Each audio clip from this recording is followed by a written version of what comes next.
तुमचा मोठा विजय झाल्याचं पाहायला मिळतंय, काय पहिली प्रतिक्रिया तुमची? लोकांच्या आशीर्वादाने भाजप, शिवसेना, राष्ट्रवादी, RPIच्या कार्यकर्त्यांनी केलेली मेहनत यांच्या सगळ्यांच्या आशीर्वादाने लोकांनी मला भरपूर मतांनी जवळपास 60,000 मतांनी या ठिकाणी विजय केलेला आहे। मी जळगाव ग्रामीण मतदारसंघाच्या लोकांचे खूप आभार मानतो आणि त्यातल्या त्यात जळगाव जिल्ह्याचा पालकमंत्री म्हणून मला खूप आनंद होतो आहे की माझ्या जिल्ह्यामध्ये 11च्या 11 सीट या शिवसेना, भाजप आणि राष्ट्रवादी पक्षाच्या निवडून आलेल्या आहे। मला तरी असं वाटतं की महाराष्ट्रामध्ये हा एकमेव जिल्हा असेल की तिथे 100% रिझल्ट आमच्या बाजूने लागलेला आहे आणि मला खात्री आहे की येणाऱ्या सरकारमध्ये भाजप, शिवसेना, RPI, राष्ट्रवादी यांनी दिलेली जी निकालाची यादी आहे त्या माध्यमातून पुढच्या काळामध्ये आमच्या जळगाव जिल्ह्याचा विकास हा भरपूर प्रमाण करण्याचा आम्ही या जो मानस ठेवलेला आहे त्याला सहकार्य होणार आहे। तुम्हाला अपेक्षित निकाल लागलेला आहे का? मला अपेक्षित निकाल लागलेला आहे। माझ्या काल पण आपण विचारलं होतं, मी 10 जागा सांगत होतो,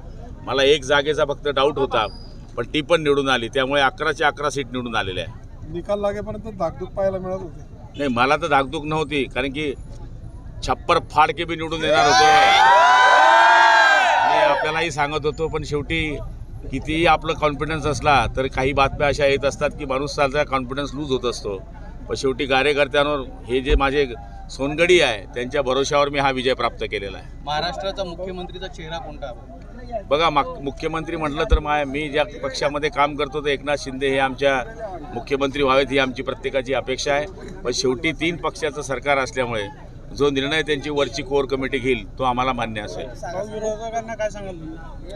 विरोधकांना हेच सांगणार आहे की अभी सुधर जाओ मेरे भाई, और तुमच्या घरात जरी लाडके बहिणीचे पैसे आले नसेल तर अर्ज करो और पैसा ले जाओ।